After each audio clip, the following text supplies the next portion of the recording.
Hello बच्चों, let's see this question. Draw all possible conformations of butane and arrange them in the order of their stability. आपसे पूछा गया है कि butane कि आपको ऑल पॉसिबल कन्फर्मर्स को ड्रॉ करना है या फिर कन्फर्मेशनल आइसोमर्स को ड्रॉ करना है and we have to arrange them in the order of their stability. चलिए इस क्वेश्चन को सॉल्व करते हैं और सबसे पहले ये देखते हैं कि इस क्वेश्चन के लिए हमें कौन से की कॉन्सेप्ट की जरूरत। अब देखो, इस क्वेश्चन को सॉल्व करने के लिए पहले तो आपको यही पता होना चाहिए कि कन्फर्मेशंस बनाते कैसे हैं, है ना। कन्फर्मेशंस बोल लो या फिर उसको कन्फर्मर्स बोल लो, और वो कैसे होते हैं तो आप इस क्वेश्चन को सॉल्व कर सकते हैं, या फिर कन्फर्मेशनल आइसोमर बोल लो। अब देखो, कन्फर्मेशंस जो होते हैं ना या फिर कन्फर्मर्स जो होते हैं, मैं कन्फर्मर्स यूज करूंगा यहाँ पे बार बार।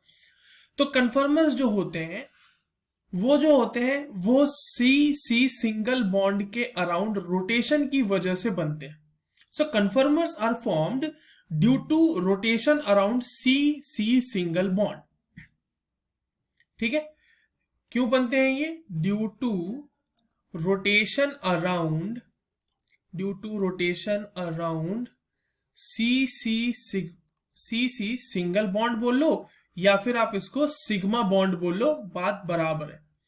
ठीक है, अब देखो, मान लो यहाँ पे आपके पास कोई इस तरीके से कार्बन कार्बन लगा हुआ है और इसके ऊपर ऐसे के तीन ऐसे अलग अलग ग्रुप लगे हुए हैं।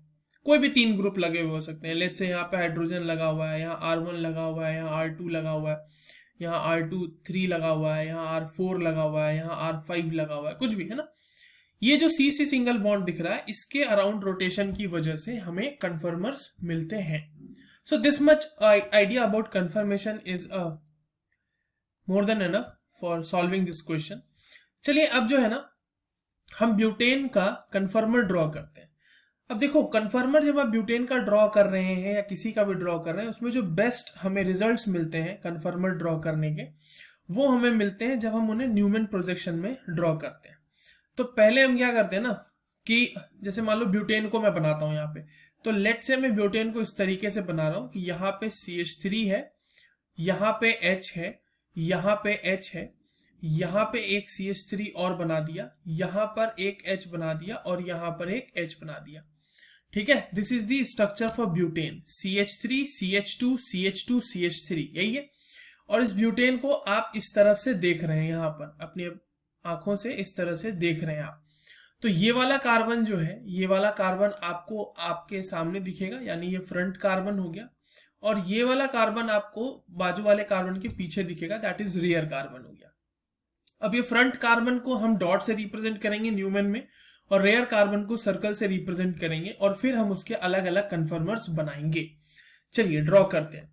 तो जो सबसे पहला कन्फर्मर है ब्यूटेन का, वो होता है ये वाला, कि ये हो गया आपका रेयर कार्बन, ये हो गया फ्रंट कार्बन। अब देखिए, यहां पे सबसे ऊपर लगा हुआ है CH3, ठीक है, यहां पर दो लगे हुए हैं H। अब पॉसिबिलिटी ये है कि जो पीछे वाला कार्बन है, यानी जो रेयर कार्बन है, उसका CH3 ठीक इसके पीछे लगा हुआ हो। तो इसको थोड़ा सा बड़ा कर लेते हैं इसको, ताकि हमें लिखने में आसानी हो। यहाँ पे CH3 लिख देते हैं। अब देखो, इसके पीछे लगा हुआ है ठीक CH3, तो ये हो गया CH3। यहाँ पे इसके पीछे लगा हुआ रहेगा एक H और इसके पीछे लगा रहेगा एक H। ये एक कन्फर्मर बन गया।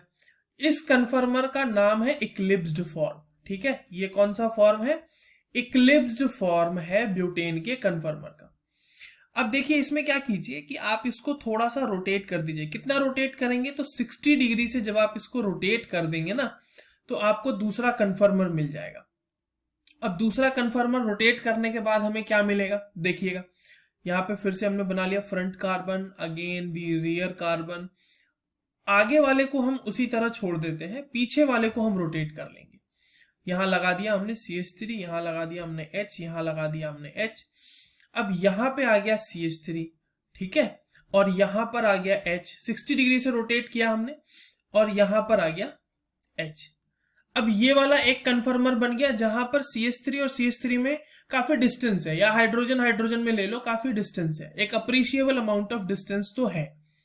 बट यहां पर देखिए, ये CH3 और ये CH3 फिर भी आसपास में ही है, बाजू में ही है। अब क्या कीजिए, एक बार और इसको रोटेट कर दीजिए 60 डिग्री से। ठीक है, बस 60 डिग्री से रोटेट करते चलना है हमें। जैसे जैसे रोटेट करेंगे हमारा कन्फर्मर बनता जाएगा। फिर से हमने 60 डिग्री से इसको रोटेट कर दिया।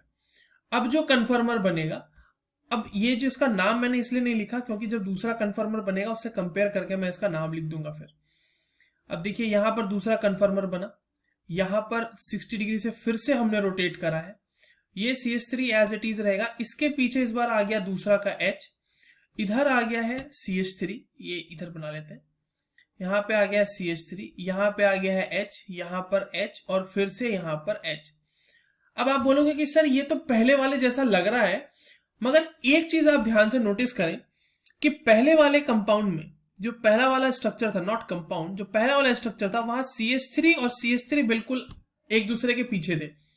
इसका नाम दिया मैंने इक्लिप्स्ड फॉर्म। यहां पे देखें CH3 और हाइड्रोजन है और यहां पर भी CH3 और हाइड्रोजन है।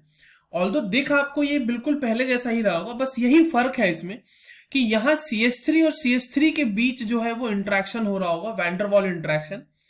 उस वैंडरवॉल इंटरेक्शन की वजह से इसके अंदर स्टेबिलिटी कम हो रही होगी, है ना, उसकी वजह से इसकी स्टेबिलिटी थोड़ी कम हो रही होगी।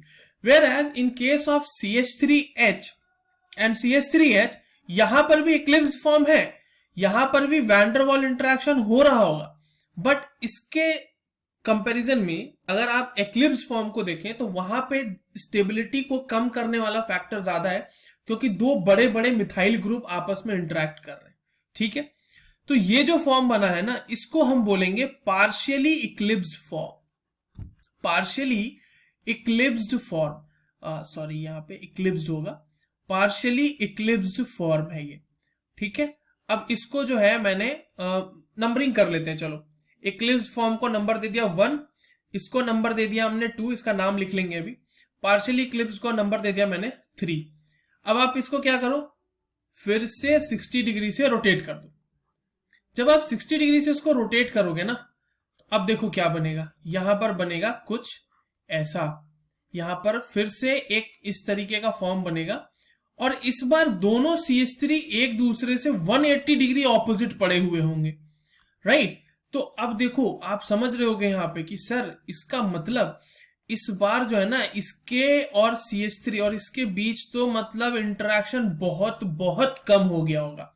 अगर हम इसको कंपेयर करें दूसरे स्ट्रक्चर से तो सर यहां फिर भी थोड़ा तो इंटरेक्शन हो ही रहा होगा क्योंकि आसपास में है, बट यहां तो वो और भी मिनिमाइज हो गया। बिल्कुल सही बात है। और ये जो फॉर्म आपके सामने बना है जहां पे CH3 और CH3 दोनों सेम ग्रुप बिल्कुल एक दूसरे के 180 डिग्री पे पड़े हुए हैं, this form is called as anti form. ठीक है, अब देखो, अब क्या करो, इसको जो है आप फिर से 60 डिग्री से रोटेट कर दो एक बार। अब इसको जब आप 60 डिग्री से रोटेट करोगे तो क्या हो जाएगा, तो अब हमने देखा कि हमें 60 डिग्री से उसको फिर से रोटेट करना है ना। पहले वाला देख लेते हैं किस तरह से बना हुआ है हमारा, ये CH3H। ठीक है, हमारा जो एंटी फॉर्म है उसको हमने जब 60 डिग्री से रोटेट करा तो वो देखिए किस तरीके से बनेगा। यहां पे आ गया CH3, यहां H, यहां पर H है, बट यहां पर आ गया CH3। ठीक है, CH3H और यहां पर H। अब जरा इस फॉर्म को देखें, ये फिफ्थ स्ट्रक्चर को देखें, ये जो फिफ्थ, सॉरी ये फोर्थ लिख दिया मैंने, फिफ्थ होगा। ये फिफ्थ स्ट्रक्चर को देखो और आप दूसरे वाले स्ट्रक्चर को, सॉरी तीसरे वाले स्ट्रक्चर को देखो। आपको नहीं लग रहा कि दोनों सेम ही है? दोनों का लगभग कंसिडरेबल वही है कि एक H के बीच यहाँ पे इंटरेक्शन है, CH3H फिर से CH3H, तो यस बिल्कुल सेम है। और ये भी आपका पार्शियली इक्लिप्स्ड फॉर्म ही है, ये भी हो गया आपका पार्शियली इक्लिप्स्ड फॉर्म। ठीक है, अब चलिए एक बार इसको फिर से 60 डिग्री से रोटेट कर लेते हैं। जब हमने रोटेट कर दिया तो क्या बन गया, अब यहां पर ये देखो, अब आप यहां पर आ गया ये CH3, यहां पे भी CH3 और यहां पर H, यहां पर H, यहां पर H और यहां पर H। अब आप बोलोगे कि सर ये तो दिख रहा है, ये तो 2 में बना हुआ था इसी तरह का स्ट्रक्चर। बिल्कुल सही बात है, ये तो 2 में ही बना हुआ था, मैंने अभी भी इसका नाम नहीं दिया, बाद में लिखता हूं। अब इसको एक बार और रोटेट कर लो 60 डिग्री से। ठीक है, इसको एक बार और रोटेट कर लो 60 डिग्री से, जब आप इसको रोटेट करोगे ना तो देखो आपको वापस से अपना पहला वाला स्ट्रक्चर मिल जाएगा, जहां पर वापस से दोनों CH3 आपस में जो है फिर से इंटरेक्ट कर रहे होंगे और ये इंटरेक्शन बिल्कुल इक्लिप्स्ड फॉर्म का होगा। ये फिर से हमारा टोटली इक्लिप्स्ड फॉर्म में आ गया। 7th structure is again the eclipsed form. ठीक है, अब चलिए हम स्टेबिलिटी की बात करते हैं, और ये 2 और जो 3 वाला है हमारा, इसका नाम देते हैं। अब देखो ये भी स्टैगर्ड फॉर्म है। बेसिकली जब हम न्यूमैन के फॉर्म को ड्रॉ करते हैं तो उसमें 2 तरह के बनते हैं, इक्लिप्स्ड फॉर्म और स्टैगर्ड फॉर्म। इक्लिप्स्ड फॉर्म आपके सामने बना हुआ है। इक्लिप्स्ड फॉर्म और पार्शियली इक्लिप्स्ड में मैंने आपको डिफरेंशिएशन बता दिया है। अब देखो स्टैगर्ड फॉर्म मतलब क्या, कि जो इक्लिप्स्ड फॉर्म को 60 डिग्री रोटेट करने के बाद है। तो ये आपको फॉर्म दिख रहा है ना, सेकंड वाला, यही स्टैगर्ड फॉर्म है। और इस स्टैगर्ड फॉर्म का एक और नाम होता है, स्टैगर्ड फॉर्म में बेसिकली इसको स्टैगर्ड फॉर्म बोलो या फिर इसको ज्यादा स्पेसिफिक होके गॉश फॉर्म बोलो। गॉश फॉर्म इसलिए बोलते हैं इसको क्योंकि देखो एंटी वाला भी स्टैगर्ड फॉर्म ही है, but in order to differentiate कि ये वाला, सेकंड वाला और 4 वाला कैसे एक दूसरे से अलग होगा, इसलिए मैंने इसको एक नाम दिया है gosh form and anti form. ठीक है, तो हमारा सेकंड वाला भी एक गॉश फॉर्म है और ये 6th वाला भी गॉश फॉर्म ही है। ठीक है, आई होप आपको ये चीजें समझ में आ चुकी होंगी।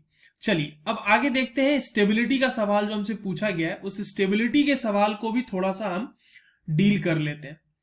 अब देखो अगर आपसे स्टेबिलिटी पूछी जा रही है ना, तो एक जनरल सा स्टेटमेंट तो पहले ये है कि स्टैगर्ड की स्टेबिलिटी इक्लिप्स्ड वाले से ज्यादा होती है। ठीक, स्टैगर्ड की स्टेबिलिटी उससे ज्यादा हो गई इक्लिप्स वाले से, और वो क्यों हो रही होगी वो आपको समझ में आ रहा है कि यहाँ पे सर CH3 के बीच भयंकर वेंडरवॉल इंटरेक्शन हो रहा होगा सर, यहाँ पर CH3H के बीच भयंकर वेंडरवॉल इंटरेक्शन हो पा रहा होगा, तो इसीलिए कम तो है सर, कम तो है।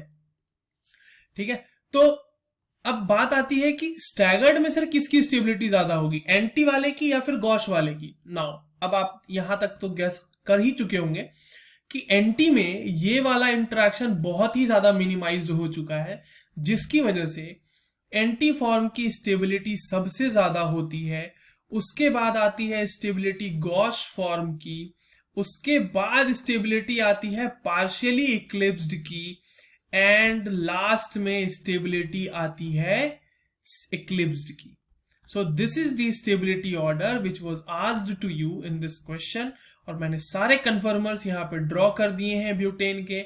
I hope you understood this question. All the best.